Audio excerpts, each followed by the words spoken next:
this evening. I want to slow down here because my heart is kind of beating real fast. I didn't expect to get sick this week. I got a little cold. Actually went home yesterday about 4 o'clock and I got into bed. I woke up this morning about 7 o'clock. I had to go play basketball this morning too as well. And it started trying with the help of my sister and brother-in-law and everybody helped us set up Mr. Johnson. First, I'd like to thank God, number one, for blessing me into more Maglia family. My mother, my father, without the two of them, I wouldn't be here. To my mother, who's my hero. And I mean, she went through a lot, having 4 kids. With my brothers. There was my brother Curtis, if you're staying, my brother Curtis, my sister Tracy,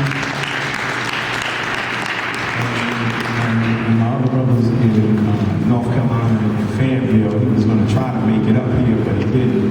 But he did call me. And, we had a very close-knit family. And we spent a lot of time together. My mother actually got rid of us during the summertime. I don't know what she did while we was gone, but she used to take us to North Carolina. I was born in Plymouth, North Carolina. And actually, only one of the kids that was born in North Carolina, everybody was born in New York. And every 4th of July, I used to go to North Carolina, and she used to drop us off. And then we would arrive back here sometime in August. A little bit darker than when we got there. Because all we did was spend all our time in the sun. There was nothing else to do. It was just, the weather down there was just hot.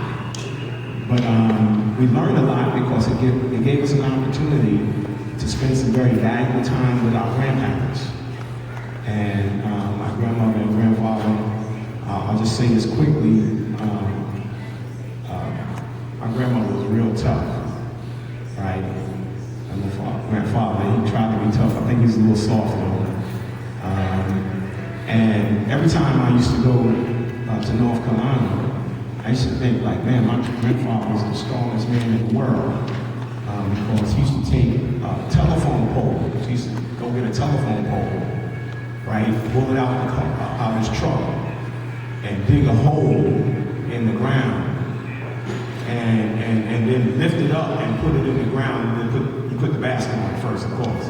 And every Sunday he would put that basket up, man. I was like, I should think of how strong my grandfather was. And so he was my hero as well. I want my wife has been unbelievable for 31 or 32 years. It's been unbelievable. From her mother and father to my sister and brother-in-laws. It's just been a wonderful experience over these last 32 years, having them in my life and becoming one as a family. It's just a beautiful thing. And so I'm excited about that. And to my team, to Peter, about 3 years ago, and I knew Peter had written a couple of books, and he said to me about 3 years ago that he said you ought to do a book. And when you settle in your life, when you're content in your life, when you reach a point where you're not looking back, it can be dangerous sometimes because I wasn't looking back and I was happy. I was happy with my marriage, my children. I was happy with everything that was going on in my life. And sometimes things in the past you just kind of forget. So when he said that, it took about another year before we finally got together, and I kind of felt led to do the book. And I told him I wanted to do it. It took him probably about 2 years, trying to get it down pat and getting it done. going by chapter. And then, we had a raw draft that he kind of looked at, and then he did an amazing thing. We gave it to my wife, and this, trying to make it smooth, gave it to her. She was fussing at us, she was putting it all together. It's good to have somebody who really knows you and can help make that thing happen for you. And she did, and then Peter took it back. She added a chapter, to the book. It was a wonderful chapter. I mean, it was beautiful, well written, so forth and so on. But we didn't put it in. So she I think she's still mad. So she said, well, it will be. They're talking about they're not in the book, and technically, that intentionally for part 2. I want to talk about the experience of the family, being a father and family and all those kinds of things. So it was just too much to put in one book. So, but we wanted to get the point of the story out. And, just a few points. I was going to read something, but just a few points about the book. First of all, some people come in your life sometimes. I mean, my mother was there, and then out of nowhere,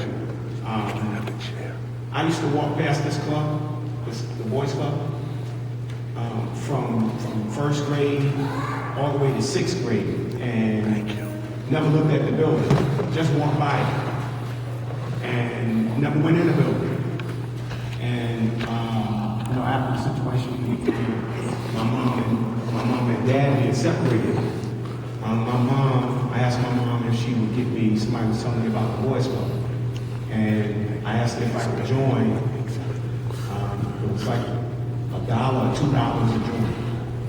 And I joined the club, and it was I was like, wow, I didn't even know this place existed. And I didn't know all my friends that I was going to school with and playing in the playground, I didn't know they was already in the club. And I was excited about being here at the boys' club. And, I guess you'd call me a street ball player, but I wasn't the Rucker street ball player. I was my street ball player. I was playing my way. And I came in here, and for the first time I saw organized basketball. And I tried out for the basketball team here. And I got cut. And I was like, I hadn't really tried when I had baseball. You just put you on the team in baseball whether you were good or not. But here at the boys' club, you had to be good to get on the team. And I remember walking home with David Jones, and I was so mad that I didn't make the team. I couldn't figure out why I didn't make that team. And as we were walking home, David was just kind of bouncing all around me, and he was saying, "We're going to the North Side Club. There's a club on the other side." I said, "I am not going to another club to be cut again." And I remember all week long, David was going to the North Side. Saturday come, we're going to the North Side. And I'm like, I'm not going to the club. Saturday morning, boom, boom, boom, Dave knocks on the door. My mother's like, Dave is here. I finally get up and I get dressed, and we go over to the North Side Club, all the way across town. And we walk in the building, and we didn't know this all the time, because we were such rivalries between South Side and North Side, that if you were a member of one club, you were a member of the other club. But we hated, South Side and North Side hated each other. So you could never go over there. We was rivals, competition. And so when I went in, signed in, and we were walking downstairs, and a little short guy, who was actually bigger than he was Calvin Jones. We call him CJ. And we were walking down, and he was coming up, and he said, "You guys want to play basketball?" And we were like, "Yeah." And he took us downstairs and gave us uniforms. I mean, I didn't even have to try for the team. Just put me on the team, and we started playing. And literally, he puts me in the game, and I'm like, it's so exciting. never played organized basketball. I stole the ball, right? And I went down and dribbling as fast as I can, and I'm thinking he's cheering me on. He's like, yeah, I think he's cheering me on. And I lay the ball in, he calls timeout, and he said, you just scored in the wrong basket. So my first 2 points was at the wrong basket. But he patted me on the back, he said, get back out there and keep trying.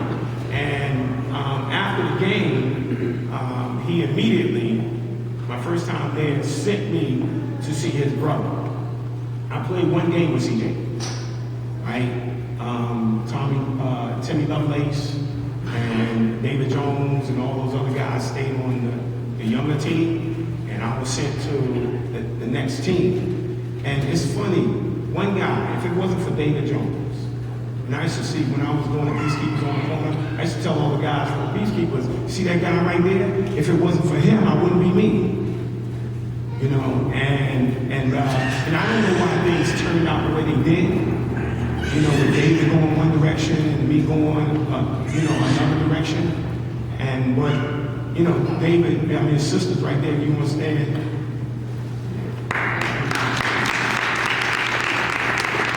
Dave Bean. If it wasn't for Dave Bean, David Bean Jones. Everybody knows Dave Bean, right? Fast, Detroit Pistons, 6'4", jump out the gym. His name we named him Dave Bean because he had that high arcing jump shot and that high floating dribble, and was just the nicest person in the world. So I pray David rest in peace.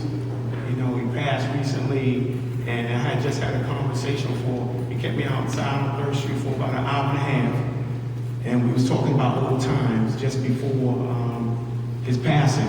And, every time I see him, I said, man, you need to come down and see me at the club. Because I wanted to help him. I wanted to, because he was my friend and brother. And I love Dave. But, I talk about that in the book. But if it wasn't for David, I don't know where I would actually be. If I didn't make it to the north side,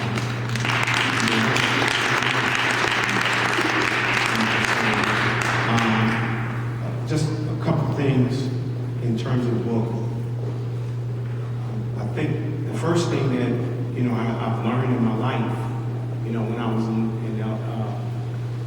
elementary school, and back then in the 6th grade, the Knicks won the championship. I was there to witness it. They won 2.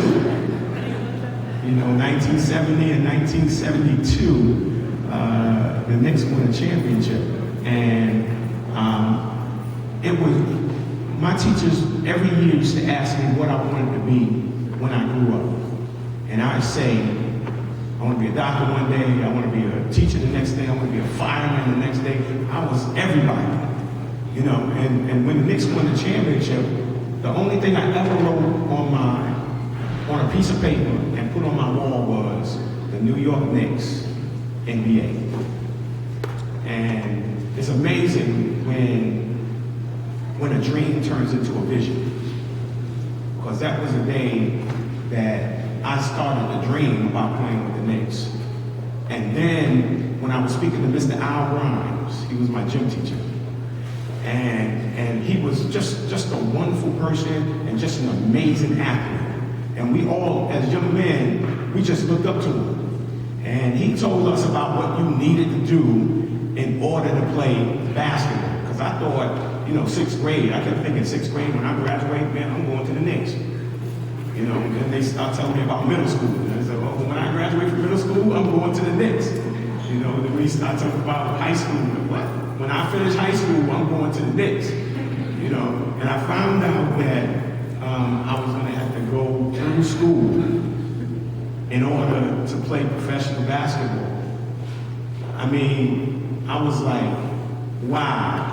It became a question of whether I liked basketball. Because if I liked it, I would have just gave it up, if it was just a like. But it was a question of whether I loved it. And the Knicks made me fall in love with basketball. And I would say to young people, when you find your niche, You know, sometimes it's cooking, sometimes it's dancing, sometimes it's singing. For me, it was basketball. When you find your niche, something that you're in love with, right, you just kind of grab a hold of it. And the interesting thing is that I wrote that on one and started my, what you call a vision. You know, the Bible says, write the vision down, make it plain. It also says that the people without a vision will perish. You know, it said, write the vision down, precept upon precept. You got to write it down. So that was the first time I wrote anything down on the wall that I look at every single day, that I tell young people, you know, write it down. Because it's something that fuels you when you write it down. The other thing I learned was that, you know, live where you're going. Because, you know, I ended up getting left back. After all that, went to the 7th grade and got left back.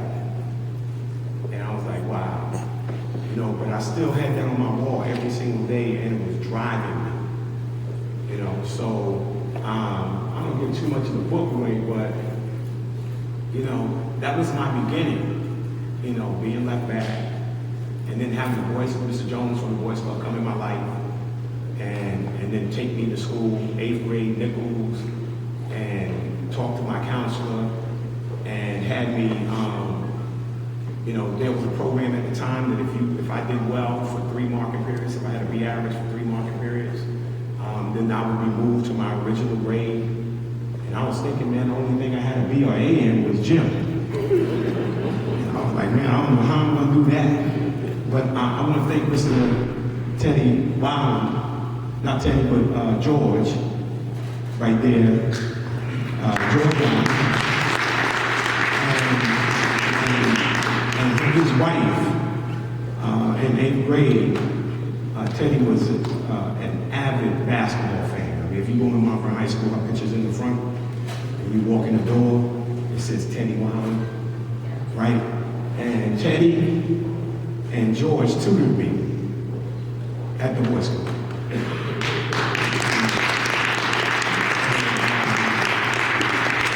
If it wasn't, people come in your life, man, if it wasn't for them, you know, taking their time. You know, some people say, man, you know, when we left school, the parking lot was still filled. The teachers still in the school, you know, trying to help kids. And they said, now, before the bus can leave, the parking lots are clear. Right? Because to most people, it's just a job. Right? And it's about helping people. So, again, I want to thank you for coming out. I'm going to go on all night about this, but I want to thank you for coming. I appreciate everybody who's out tonight. To my man, Jalen, right there. He's been following me around. I just met his dad, right? His mom and dad done a wonderful job.